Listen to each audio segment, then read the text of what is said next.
استغفراللہ صرف گناہ کی معافی نہیں۔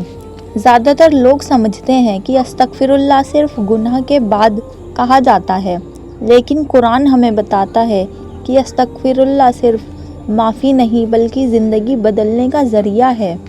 اللہ تعالیٰ قرآن میں فرماتا ہے، اور میں نے کہا اپنے رب سے معافی مانگو، بے شک وہ بہت زیادہ معاف کرنے والا ہے۔ وہ تم پر آسمان سے موسلا دھار بارش برسائے گا، تمہیں مال اور اولاد سے مدد کرے گا اور تمہارے لیے باغ اور نہریں بنا دے گا۔ سوچئے، یہاں صرف گناہ کی معافی کا ذکر نہیں ہے، یہاں تو رزق، اولاد، برکت اور سکون سب کا وعدہ کیا گیا ہے، صرف ایک چیز کے بدلے، استغفار۔ گناہ اور پریشانی کا گہرا کنیکشن۔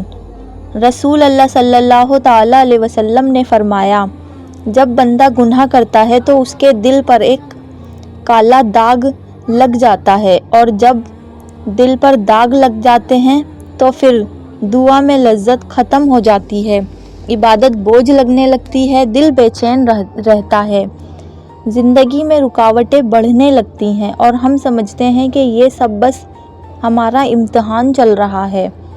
ہاں، امتحان ہوتا ہے، لیکن کئی بار یہ گناہوں کا نتیجہ بھی ہوتا ہے، اور اللہ نے اس کا علاج بھی بتایا ہے، یعنی استغفراللہ۔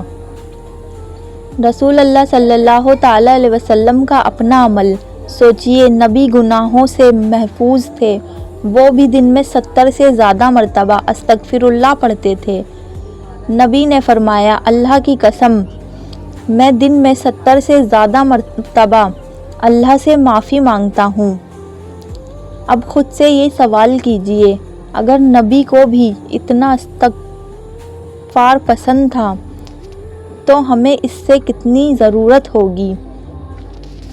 استغفراللہ دل کو ہلکا کر دیتا ہے۔ کبھی نوٹس کیا ہے کہ استغفراللہ پڑھنے کے بعد دل ہلکا سا ہو جاتا ہے؟ اس کا ریزن صرف جذباتی نہیں ہے، یہ روحانی حقیقت ہے۔ گناہ دل پر بوجھ ہوتے ہیں، اور جب ہم سچے دل سے کہتے ہیں، استغفراللہ ربی من کل ذنب واتوب الیہ، تو وہ بوجھ دھیرے دھیرے اٹھنے لگتے ہیں۔ اس لیے کہ بزرگ کہتے ہیں، جب سمجھ نہ آئے کہ کیا دعا مانگوں تو صرف استغفراللہ پڑھنا شروع کر دو۔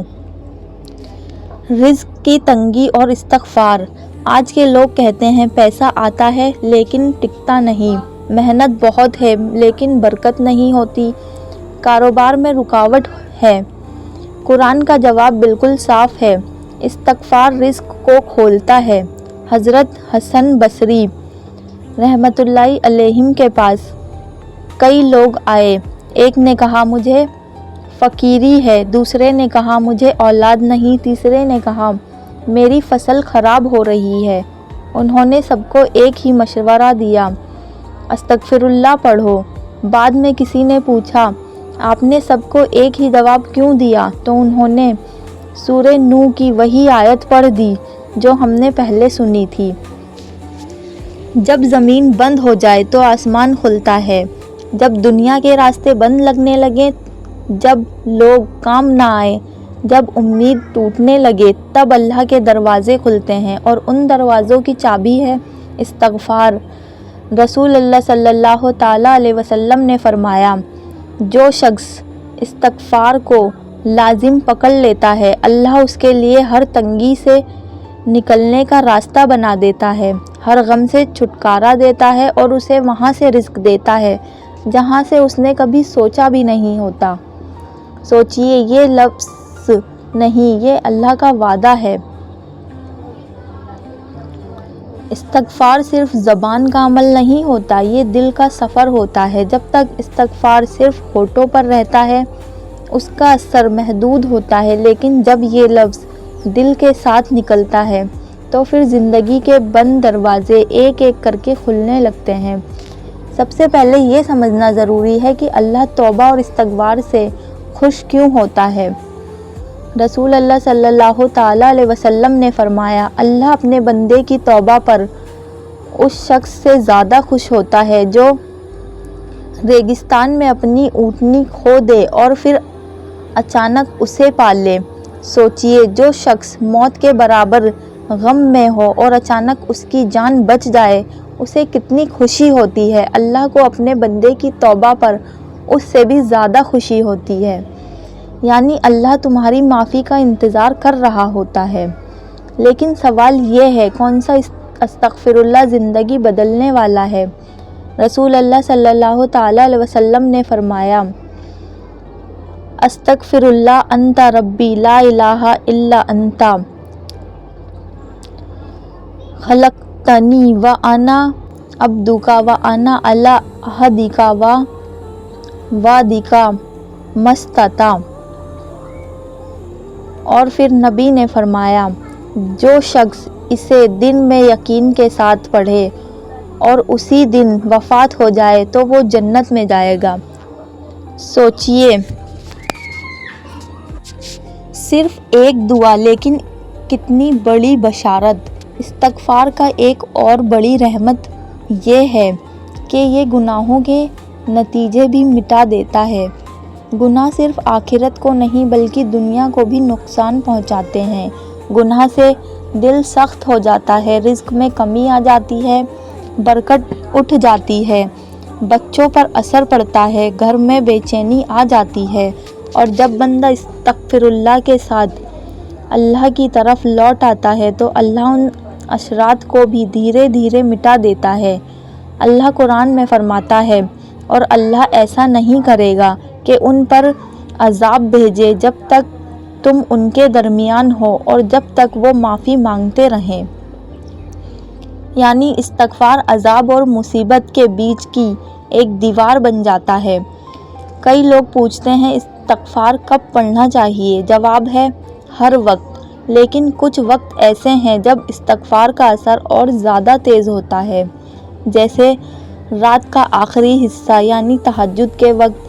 اللہ قرآن میں فرماتا ہے، اور وہ لوگ جو رات کے آخری پہر معافی مانگتے ہیں، اس وقت جب دنیا سو رہی ہوتی ہے، جب کوئی دیکھنے والا نہیں ہوتا، جب بندہ صرف اللہ کے سامنے ہوتا ہے، اس وقت کا استغفر اللہ دل کے زخموں پر مرہم بن جاتا ہے۔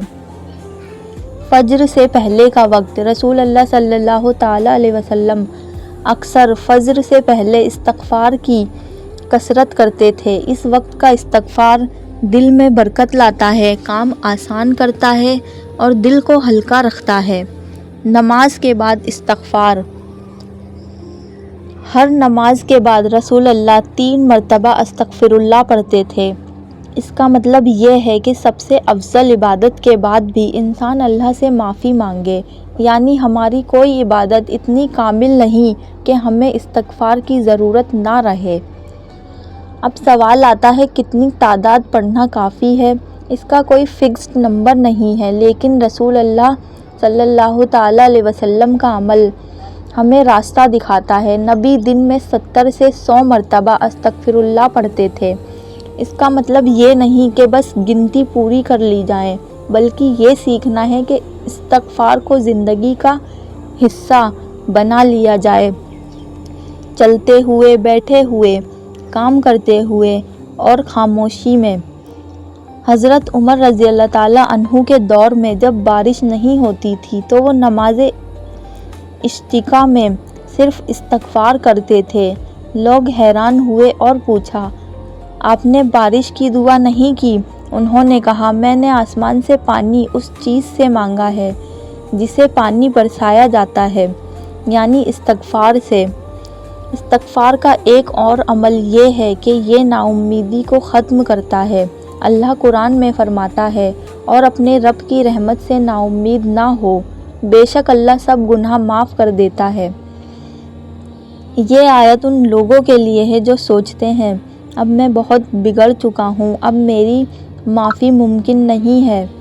اللہ خود کہہ رہا ہے سب گناہ، اس میں کوئی کنڈیشن نہیں سوائے ایک کے کہ بندہ اللہ کی طرف دوبارہ لوٹ آئے۔ کبھی بندہ کہتا ہے، میں استغفر اللہ پڑھتا ہوں لیکن زندگی نہیں بدل رہی۔